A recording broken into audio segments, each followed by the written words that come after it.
Hello दोस्तों, नमस्कार। कैसे हो? आशा करते हैं सब अच्छे होंगे, मस्त होंगे और अपनी तैयारी को ज़बरदस्त तरीके से कर रहे होंगे। आज बात कर लेते हैं भारत की जनगणना 2027 जो वर्तमान समय में चल रही है। इससे कुछ बनने वाले इम्पोर्टेंट फैक्ट्स और करंट से संबंधित बातें कर लेते हैं जो आपके एग्ज़ाम के लिए बहुत ही इम्पोर्टेंट है। तो चलो शुरू करते हैं बिना टाइम वेस्ट किए। भारत की जनगणना 2027। देखिए, भारत की जनगणना जो है वो हर 10 साल में होती है। सबसे बड़ा पॉइंट कि भारत की जनगणना जो है हर 10 साल में होती है और ये सबसे बड़ी प्रशासनिक प्रक्रिया है। इसके तहत देश की जनसंख्या, सामाजिक आर्थिक स्थिति, आवास संबंधी डेटा एकत्रित किया जाता है। भारत की जनगणना 2027 जो देश की 16वीं जनगणना है। कौन सी जनगणना है ये? देश की 16वीं जनगणना है और आज़ाद भारत की ये 8वीं जनगणना। दोनों फैक्ट याद रखना है दोस्तों। भारत की कौन से नंबर की जनगणना हो रही है? तो भारत की ये 16वें नंबर की जनगणना हो रही है। और आज़ाद भारत की बात करें यानी स्वतंत्रता के बाद भारत की कौन सी जनगणना है? तो ये 8वीं जनगणना है। ठीक है। इसके बाद देखिए दोस्तों, ये क्वेश्चन करने के बाद हम सब MCQ क्वेश्चन लगाएंगे जो कम से कम 40 प्लस क्वेश्चन होने वाले हैं। ठीक, नेक्स्ट बात कर लेते महत्वपूर्ण तिथियां। जो 2027 की जनगणना चल रही है उसका प्रथम चरण शुरू हो चुका है। प्रथम चरण जो है वो मकान सूचीकरण और आवास गणना से संबंधित है। इसकी जो अवधि रहने वाली है वो 1 अप्रैल 2026 से 30 सितंबर 2026 तक रहने वाली है, जिसका उद्देश्य है घरों की स्थिति, सुविधा और संपत्ति का विवरण जुटाना। तो बहुत ही इम्पोर्टेंट है दोस्तों कि 2027 की जनगणना, इसका पहला चरण कब से शुरू हुआ? तो पहला चरण 1 अप्रैल 2026 से शुरू हुआ जो कि 30 सितंबर 2026 तक चलेगा। इस चरण में क्या रखा गया? तो इस चरण में मकान सूचीकरण और आवास गणना, ये 3 पॉइंट रखे गए। इसका उद्देश्य क्या है? तो घरों की स्थिति, सुविधा और संपत्ति का विवरण जुटाना, ये इसका उद्देश्य है। नेक्स्ट क्वेश्चन की बात कर लेते हैं दोस्तों। इसका जो सेकंड चरण शुरू होगा वो फरवरी 2027 में शुरू होने वाला है। कब शुरू होगा? सेकंड चरण जो शुरू होगा वो फरवरी 2027 में शुरू होगा और वो जनसंख्या गणना का होगा। किसका होगा? जनसंख्या गणना का। पहला चरण किसका है और सेकंड चरण किसका है? दोनों याद रखना है। और सेकंड चरण जनसंख्या गणना से जो कि फरवरी 2027 में शुरू होगा। और संदर्भ तिथि की बात करें तो ये 1 मार्च 2027 है, यानी जनगणना 2027 की जो संदर्भ तिथि रहेगी वो 1 मार्च 2027 देश के अधिकांश हिस्सों में। लेकिन बर्फीले क्षेत्रों की बात करें, जम्मू कश्मीर, लद्दाख, हिमाचल प्रदेश, उत्तराखंड के लिए ये तिथि 1 अक्टूबर 2026 होगी। कौन सी होगी? 1 अक्टूबर 2026। इसके कुछ मुख्य फैक्ट बात कर लेते हैं। ये जो जनगणना है दोस्तों, ये पहली डिजिटल जनगणना है। 2027 की जनगणना की मुख्य विशेषता क्या है कि ये पहली डिजिटल जनगणना है। डेटा संग्रहण के लिए मोबाइल ऐप, ऑनलाइन पोर्टल जैसे उपयोग किया गया है। तो ये सबसे बड़ा फैक्ट है कि ये देश की पहली डिजिटल जनगणना है। कौन सी है? डिजिटल जनगणना, जिसके लिए मोबाइल ऐप और ऑनलाइन पोर्टल का उपयोग किया गया है। ऑनलाइन पोर्टल का क्या नाम है ये याद रखना बहुत जरूरी है। censusindia.gov.in, ये आपको याद रखना है। दूसरा है कि ये जाति आधारित जनगणना है। 2027 की जो जनगणना होने जा रही है वो जाति आधारित जनगणना होने जा रही है। तो स्वतंत्र भारत में पहली बार SC/ST के अलावा अन्य जातियों का डेटा भी एकत्रित किया जाएगा, यानी ये स्वतंत्र भारत की पहली जाति आधारित जनगणना है। तो ये फैक्ट भी आपको बनने वाला है कि एक तो पहले डिजिटल जनगणना है, दूसरी जाति आधारित जनगणना है स्वतंत्रता के बाद, क्योंकि पहली बार ये 1931 में हो चुकी थी। तीसरी बात करते हैं ये स्वगणना। स्वगणना यानी नागरिक स्वयं सरकारी पोर्टल पर जाकर अपना डेटा और अपने परिवार की जानकारी दे सकते हैं। कौन सा पोर्टल है बता ही दिया, censusindia.gov.in। चौथी बात करें तो इसका शुभंकर क्या है? तो इसका शुभंकर जो मैस्कॉट है वो प्रगति, जो महिला परगना के, और पुरुष के लिए कौन सा है? विकास। तो शुभंकर क्या है इसका? प्रगति और विकास, ये दो इसके शुभंकर है। प्रगति महिला के लिए और विकास पुरुष के लिए। चलो दोस्तों नेक्स्ट बात कर लेते हैं। अब देखते हैं दोस्तों इसका जो MCQ क्वेश्चन, जो 40 क्वेश्चन रखे हैं, इससे आपके सारे फैक्ट क्लियर हो जाएंगे। भारत सरकार द्वारा जनगणना 2027 का ब्रांड एम्बेसडर किसे बनाया गया है? तो ये क्वेश्चन सभी को पता होगा दोस्तों। Option number B, Sudarshan Patnaik को भारत का ब्रांड एम्बेसडर बनाया गया जनगणना 2027 के लिए। नेक्स्ट बात कर लेते हैं, भारत की जनगणना 2027 देश की कुल कौन सी जनगणना है, यानी देश के कौन से क्रम की जनगणना? तो अभी बताया था दोस्तों कि ये 16वें क्रम की जनगणना है। कौन से क्रम की जनगणना है? 16वें क्रम की जनगणना है। देश की कौन। स्वतंत्र भारत की बात करें तो ये कौन से क्रम की हो जाएगी दोस्तों, स्वतंत्र भारत की बात करें तो ये 8वें क्रम की हो जाएगी, और भारत की 16वें क्रम की और स्वतंत्र भारत की 8वें क्रम की जनगणना है। नेक्स्ट क्वेश्चन की बात करते हैं, जनगणना 2027 का स्वरूप क्या है। जनगणना 2027 का स्वरूप क्या है, तो ये इसका जो स्वरूप है वो पूर्णतः डिजिटल है। कैसा है, पूर्णतः डिजिटल जनगणना होने जा रही है। नेक्स्ट, जनगणना 2027 का मुख्य नारा क्या है, यानी मोटो क्या है इसका, तो इसका जो मोटो है ऑप्शन नंबर ए, जन भागीदारी से जन कल्याण। बहुत इंपॉर्टेंट दोस्तों, याद रखना, हम फास्ट चलेंगे क्योंकि रिवीजन कर रहे हैं अपन। जनगणना 2027 का मुख्य नारा मोटो क्या है, तो वो है जन भागीदारी से जन कल्याण।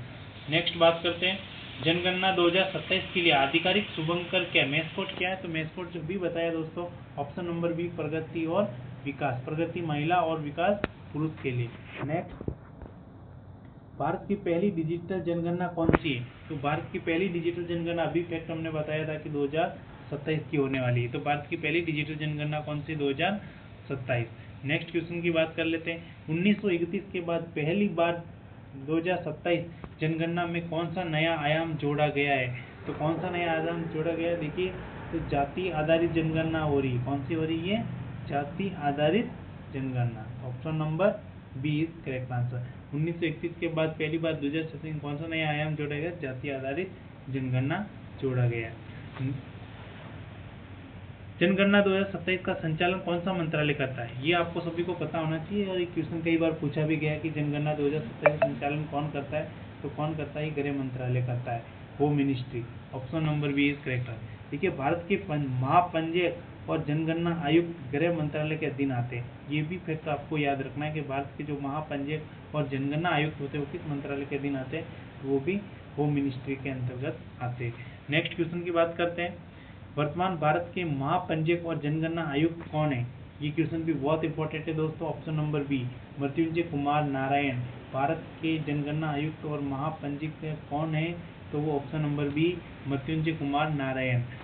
अच्छा दोस्तों, यहाँ कमेंट करके बताइए कि 2021 में जनगणना आयुक्त कौन थे, 2011 में, सॉरी, अभी 2011 के बाद 2027 की जनगणना हो रही, जिसके जनगणना आयुक्त तो मृत्युंजय कुमार नारायण है, लेकिन आपको बताना 2011 में जनगणना आयुक्त कौन थे। नेक्स्ट क्वेश्चन की बात करते हैं, जनगणना 2027 का पहला चरण किस नाम से जाना जाता है, यानी किस नाम से जाना जा रहा है, तो 2027 का जो पहला चरण अभी बताया थे, हाउस लिस्टिंग और हाउसिंग जनगणना है। कौन सा है, हाउस लिस्टिंग और हाउसिंग जनगणना, यानी पहले चरण में आपके हाउस की लिस्ट है और हाउस जनगणना की जा रही है। दूसरा चरण जो होगा वो जनगणना से संबंधित होगा। पहला चरण है जो अप्रैल से सितंबर 2026 तक चलने वाला है। कब चलेगा, पहला चरण 1 अप्रैल से 30 सितंबर 2026 तक चलेगा, जिसमें मकानों की सूची और आवास संबंधी डेटा तैयार किया जाएगा, जो वर्तमान समय में भी चल रहा है। ये पहला चरण है। पहला चरण का संबंध किससे, मकान सूची और आवास से संबंधित है। नेक्स्ट क्वेश्चन बात कर लेते हैं, जनगणना 2027 में कुल कितने प्रश्न पूछे जाएंगे। बहुत इंपॉर्टेंट दोस्तों, जनगणना 2027 में कुल कितने क्वेश्चन रखे गए, तो टोटल 33 क्वेश्चन रखे गए। नेक्स्ट, जनगणना 2027 के दूसरे चरण जनसंख्या गणना की शुरुआत कब होगी, तो ये 1 फरवरी 2027 से होगी। कब से होगी दोस्तों, 1 फरवरी 2027 से। जनगणना 2027 के दूसरे चरण जनसंख्या गणना की शुरुआत कब होगी, तो वो 1 फरवरी 2027 से होगी। दूसरा चरण किससे संबंधित है, जनसंख्या गणना से संबंधित है। पहला मकान सूची से और उनकी लिस्टों से संबंधित है। नेक्स्ट बात कर लेते हैं, स्वच्छ गणना के लिए कौन सा पोर्टल लॉन्च किया गया, अभी बात किया दोस्तों, se.census.gov.in, option number B is correct answer. ये भी बहुत इंपॉर्टेंट है, पोर्टल का नाम आपको याद रखना है। नेक्स्ट क्वेश्चन की बात कर लेते हैं, जनगणना 2027 के लिए अनुमानित बजट कितना पेश किया गया, तो ये करंट से रिलेटेड क्वेश्चन है, बहुत इंपॉर्टेंट है। 11,718.24 करोड़ रुपए यहाँ पर रखा गया। कितना, 11,718.24 करोड़ रुपए इसका बजट है। नेक्स्ट क्वेश्चन देखता है, जनगणना 2027 की सबसे बड़ी विशेषता क्या है जो इसे पिछली जनगणनाओं से अलग बनाती है, तो कौन सी होगी, तो ऑप्शन नंबर ए की ये पहली डिजिटल जनगणना है। कौन सी दोस्तों, पहली डिजिटल जनगणना 2027 की जो जनगणना होने जा रही है वो पहली और पूर्णतः डिजिटल जनगणना है। नेक्स्ट क्वेश्चन देखते हैं, जनगणना 2027 के आंकड़ों का उपयोग किस संवैधानिक प्रक्रिया के लिए किया जा रहा है, तो किस संवैधानिक प्रक्रिया के लिए किया जा रहा है, option number A is correct, Lok Sabha सीटों का परिसीमन होगा। जब जनगणना हो जाएगी 2027 तो उसके बाद हमें लोकसभा सीटों का परिसीमन करना होगा। नेक्स्ट क्वेश्चन की बात करते हैं, सरकार कितने चरणों में जाति जनगणना सहित जनसंख्या जनगणना 2027 का संचालन करेगी? तो अभी बात की कि इसके कितने चरण है दोस्तों, option number A is correct, 2 चरणों में इसका संचालन किया जाएगा। नेक्स्ट क्वेश्चन की बात कर लेते हैं, केंद्र शासित प्रदेश लद्दाख के लिए जनगणना 2027 की संदर्भ तिथि क्या है? तो अभी बताया था कि 1 अक्टूबर 2026 रहने वाली। जो बर्फीले क्षेत्र है उनकी जो संदर्भ तिथि वो क्या रहने वाली है दोस्तों? तो जो बर्फीले क्षेत्र है जम्मू कश्मीर लद्दाख उत्तराखंड उनके लिए 1 अक्टूबर 2026 रहेगी। बाकी सभी के लिए संदर्भ तिथि है वो क्या रहेगी, 1 मार्च रहने वाली, 1 मार्च 2027। नेक्स्ट क्वेश्चन की बात करते हैं, सुदर्शन पटनायक जिन्हें जनगणना 2027 का ब्रांड एम्बेसडर बनाया गया है किस कला के लिए प्रसिद्ध है? बहुत इंपॉर्टेंट दोस्तों, ये क्वेश्चन आएगा ही आएगा 100%। कि सुदर्शन पटनायक का संबंध किससे है? तो सुदर्शन पटनायक का जो संबंध है वो ऑप्शन नंबर सी रेत कला से संबंधित है। देखिए इनका एक संबंधित एक क्वेश्चन और भी पूछा जा सकता है कि इनको पद्म भूषण कब मिला? तो इनको कब मिला है? 2014 में, पद्मश्री सॉरी। नेक्स्ट क्वेश्चन की बात कर लेते हैं, सुदर्शन पटनायक को किस वर्ष भारत के चौथे सर्वोच्च नागरिक सम्मान पद्मश्री से सम्मानित किया गया? अभी हमने बात करी ली, option number is B correct answer, 2014। Next बात कर लेते हैं, जनगणना 2027 में नागरिकों को घर बैठे अपनी जानकारी बढ़ने के लिए कौन सी नई सुविधा दी गई? तो कौन सी नई सुविधा दी गई है दोस्तों? तो ये बात करते हैं, option number C is correct answer, स्वगणना, जिसके लिए पोर्टल लॉन्च किया गया se.census.gov.in। ये पोर्टल है, पूरा नाम सबको याद रखना है। नेक्स्ट क्वेश्चन की बात करते हैं, भारत में पहली जनगणना कब हुई? तो भारत में पहली जनगणना कब हुई दोस्तों? Option number A is correct, 1872 में भारत की पहली जनगणना हुई। किसके शासनकाल में हुई? तो मेयो के शासनकाल में हुई। किसके शासनकाल में हुई? मेयो के शासनकाल में 1872 में। नेक्स्ट बात कर लेते हैं, भारत में नियमित जो जनगणना हुई थी जिसे हम 10 की जनगणना कहते हैं, उसकी शुरुआत जो हुई थी वो 1881 में हुई थी और वो किसके समय हुई? रिपन के समय में हुई। दोनों के याद रखने, भारत में पहली जनगणना 1872 में हुई, लॉर्ड मेयो के काल में हुई, और भारत में जो नियमित जनगणना हुई जिसे हम 10 की जनगणना कहते हैं वो 1881 शुरू हुई और वो रिपन के समय में शुरू हुई। भारत में नियमित और वैज्ञानिक तरीके से जनगणना किस वर्ष में हुई थी? भारत में नियमित और वैज्ञानिक तरीके से जो जनगणना हुई थी वो किस वर्ष में हुई थी दोस्तों? तो वो किस वर्ष हुई थी? वो 1881 में हुई थी। कब हुई थी दोस्तों? 1881 में। Option number C is correct.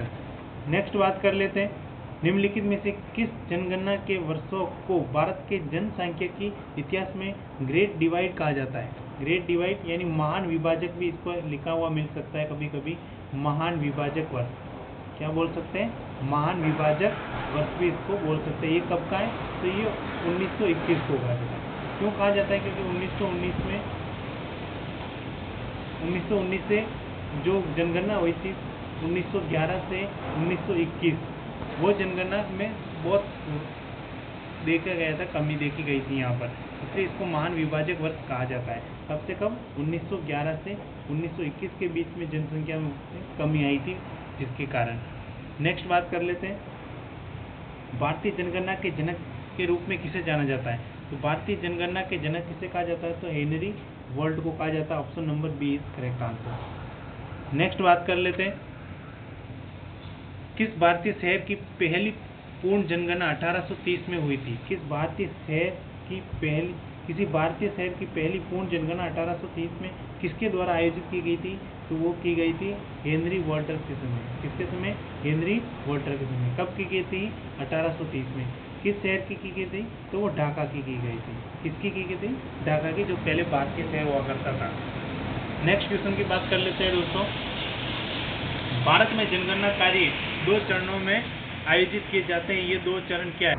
तो वो 2 चरण क्या है कि भारत में जनगणना कार्य 2 चरणों में आयोजित किए जाते हैं। ये 2 चरण क्या है? ऑप्शन नंबर 1 गृह सर्वेक्षण और कृषि जनगणना, शहरी जनगणना और ग्रामीण जनगणना, गृह सूचीकरण और आवास जनगणना, जनसंख्या गणना। तो अभी बताया दोस्तों, option number C is correct answer. Next question की बात करते हैं, भारत की जनगणना में उस व्यक्ति को मुख्य कर्मचारी माना जाता है जो वर्ष में खाली स्थान से अधिक दिन कार्य करता है। तो कितने दिन कार्य करता है तो उससे मुख्य कर्मचारी माना जाता है? तो 183 दिन। कितने? 183 डे जब कोई व्यक्ति कार्य करता है तो उसे क्या माना जाता है, मुख्य कर्मचारी माना जाता है। ये क्वेश्चन पूछा गया 2-3 बार दोस्तों। नेक्स्ट क्वेश्चन की बात करते हैं, भारत में पहली आर्थिक जनगणना कब हुई थी। बहुत इंपॉर्टेंट क्वेश्चन है दोस्तों। भारत में पहली बार आर्थिक जनगणना कब हुई, तो वो हुई 1977 में। कब हुई, 1977। ये भारत की पहली आर्थिक जनगणना थी। नेक्स्ट क्वेश्चन की बात करते हैं, जनगणना 2027 में कुल कितनी भाषाओं में आयोजित की जा रही है। बहुत इंपॉर्टेंट है दोस्तों। जनगणना 2027 कुल कितनी भाषाओं में आयोजित की जा रही है, तो वो 16 भाषा में। कितनी लैंग्वेज है, 16। बहुत इंपॉर्टेंट है। नेक्स्ट, भारतीय संविधान का अनुच्छेद 82 मुख्य रूप से किससे संबंधित है। भारतीय संविधान का अनुच्छेद 82 मुख्य रूप से किससे संबंधित है, तो प्रत्येक जनगणना के बाद सीटों का पुनर्संयोजन। Option number D is correct answer. ये इसका संबंध किससे है, तो अनुच्छेद 82 से। नेक्स्ट बात करते हैं, भारत के संविधान का कौन सा अनुच्छेद जनसंख्या गणना को नियंत्रित करता है। भारत के संविधान का कौन सा अनुच्छेद जो है जनसंख्या गणना को नियंत्रित करता है, वो कौन सा है, आर्टिकल 246। कौन सा है, आर्टिकल 246। ये जो जनसंख्या गणना को नियंत्रित करता है। नेक्स्ट बात कर लेते हैं दोस्तों, जनगणना संविधान की किस सूची के अंतर्गत आता है। जनगणना जो है संविधान की किस अनुसूची के अंतर्गत आता है, तो जनगणना संघ सूची के अंतर्गत आता है। किसके अंतर्गत आता है दोस्तों, जनगणना संघ सूची के अंतर्गत। याद रखना दोस्तों, जनगणना संघ सूची के अंतर्गत आता है, लेकिन जनसंख्या किसके अंतर्गत आता है, तो जनसंख्या जो है वो समवर्ती सूची के अंतर्गत आती है। किसके अंतर्गत आती है दोस्तों, समवर्ती सूची के अंतर्गत आती है। कि याद रखना है कि जनगणना संघ सूची का विषय और जनसंख्या किसका विषय, जनसंख्या समवर्ती सूची का विषय। नेक्स्ट की बात करते हैं, भारतीय संविधान का अनुच्छेद 82 मुख्य रूप से किससे संबंधित है। तो अभी बताया था दोस्तों कि भारतीय संविधान का अनुच्छेद 82 जो है प्रत्येक जनगणना के बाद सीटों का पुनर्संयोजन होगा। नेक्स्ट बात करते हैं, किस संविधान संशोधन अधिनियम द्वारा लोकसभा सीटों के समायोजन को वर्ष 2026 तक के लिए स्थगित किया गया था। कौन सा था दोस्तों ये, तो ऑप्शन नंबर ए 42वां संविधान संशोधन, 84वां संविधान संशोधन, 91 संविधान संशोधन या 104वां संविधान संशोधन। तो इसका option number C is correct answer. कौन सा, ऑप्शन नंबर सी, 91वें संविधान संशोधन अधिनियम 2003 का, जिसमें ये कहा गया है कि 2026 तक लोकसभा सीटों का पुनर्समायोजन किया जाएगा। नेक्स्ट क्वेश्चन की बात करते हैं। देखिए अभी जो हमने पढ़े उसके फैक्ट याद करें, जितने भी क्वेश्चन हमने किए उसके वापस रिवीजन कर लेते हैं एक बार जल्दी फास्ट। देखिए बात करते हैं, जनगणना 2027 का ब्रांड एम्बेसडर कौन है, सुदर्शन पटनायक। कुल कौन से नंबर की जनगणना है, तो 16वें नंबर की। स्वतंत्र भारत की कौन सी जनगणना हो रही है, तो 8वीं। इसका स्वरूप कैसा है, तो पूर्णतः डिजिटल हो रहा है। जनगणना 2027 का मुख्य नारा क्या है, तो जन भागीदारी से जन कल्याण। इसका शुभंकर क्या है, तो प्रगति और विकास। पहली डिजिटल जनगणना हो रही है 2023 में। इसमें नया आधार क्या जोड़ा गया, तो ये जाति आधारित जनगणना होगी, नया आयाम है, अभी तक ऐसा नहीं था। किस मंत्रालय के अंतर्गत है ये, तो होम मिनिस्ट्री के अंतर्गत है। अगर बात करें इनके पहला चरण कब शुरू होगा, तो पहला चरण जो है वो शुरू हो रहा है अप्रैल से सितंबर 2026 के बीच में। पहले चरण का संबंध किससे, तो हाउसिंग लिस्ट और हाउसिंग जनगणना से। पहले चरण में क्वेश्चनों की संख्या कितनी, 33। दूसरा चरण कब शुरू होगा, तो 1 फरवरी 2027 से दूसरा चरण शुरुआत होगा। नेक्स्ट बात कर ले, पहली जनगणना कब हुई, 1872 में। किसके शासनकाल में हुई, लॉर्ड मेयो के शासनकाल में। दूसरी नियमित जनगणना जो हुई वो 1881 में रिपन के समय हुई थी। नेक्स्ट क्वेश्चन की बात करते हैं दोस्तों कि जो 2027 का जनगणना हो रही है उसका स्वगणना पोर्टल लॉन्च किया है, उसका नाम क्या है, तो se.census.gov.in ये इस पोर्टल का नाम है। कितना बजट पेश किया गया है इसके लिए, तो 11,718.24 करोड़ रुपए इसके लिए पारित है। सबसे बड़ी विशेषता क्या है 2027 की जनगणना का, तो ये पहली डिजिटल जनगणना हो रही है। इसका उपयोग किसके लिए किया जाएगा, तो लोकसभा की सीटों का परिसीमन किया जाएगा 2027 की जनगणना के बाद में। कितने चरणों में ये हो रही है, 2 चरणों में। लद्दाख की संदर्भ स्थिति क्या है, तो 1 अक्टूबर 2026। लद्दाख की क्या, जम्मू कश्मीर और उत्तराखंड की भी 1 अक्टूबर 2026 है। अन्य सभी की कौन सी होगी, 1 मार्च 2027। ये संदर्भ स्थिति भी आपको याद रखनी। नेक्स्ट बात करते हैं दोस्तों, यहाँ तक हो गया। अब देखिए नियमित और वैज्ञानिक जनगणना कब हुई, तो नियमित और वैज्ञानिक जनगणना 1881 में। जनसंख्या का जो महान विभाजक वर्ष है वो कौन सा है? 1921। भारतीय जनगणना के जनक किसे कहा गया? तो हेनरी वॉल्टर को। पहली पूर्ण शहर जनगणना कब हुई? 1830 में। किसने की? हेनरी वॉल्टर ने। किस शहर की थी? वो भी बताया कि ढाका शहर की गई थी। ये 2 चरणों में हो रही है, एक तो गृह सूचीकरण आवास जनगणना और दूसरा जनसंख्या गणना। मुख्य कर्मचारी की परिभाषा क्या बताई कि एक वर्ष में जो 183 डेज से अधिक दिन कार्य करता है उसे मुख्य कर्मचारी माना जाएगा। पहली आर्थिक जनगणना की बात करते हैं। पहली आर्थिक जनगणना 1977 में हुई थी। जनगणना 2027 की कुल भाषाएं कितनी है? तो 16 भाषाओं में ये जनगणना की जा रही है। नेक्स्ट क्वेश्चन की बात करते हैं। जनगणना का संवैधानिक अनुच्छेद कौन सा है? तो 246। जनगणना किस सूची का विषय? तो जनगणना जो है संघ सूची का, लेकिन जनसंख्या समवर्ती सूची का विषय। अनुच्छेद 82 क्या कहता था? प्रत्येक जनगणना के बाद सीटों का पुनर्संयोजन होगा। सीटों का पुनर्संयोजन स्थगित किस संविधान के संशोधन द्वारा किया गया? तो 84वां संविधान संशोधन अधिनियम 2001 के द्वारा किया गया था। ठीक है, तो दोस्तों हमने अभी बहुत ही इम्पोर्टेंट कुछ क्वेश्चन जो थे वो सभी का रिवीजन किया पास्ट, और ये कुछ इसके मेन पॉइंट थे वो भी हमने लास्ट में रिवीजन कर दिए। तो दोस्तों बताइए हमारी क्लास कैसी लगी? अगर अच्छी लगी हो तो लाइक करें, शेयर करें और चैनल को सब्सक्राइब जरूर करें दोस्तों। धन्यवाद।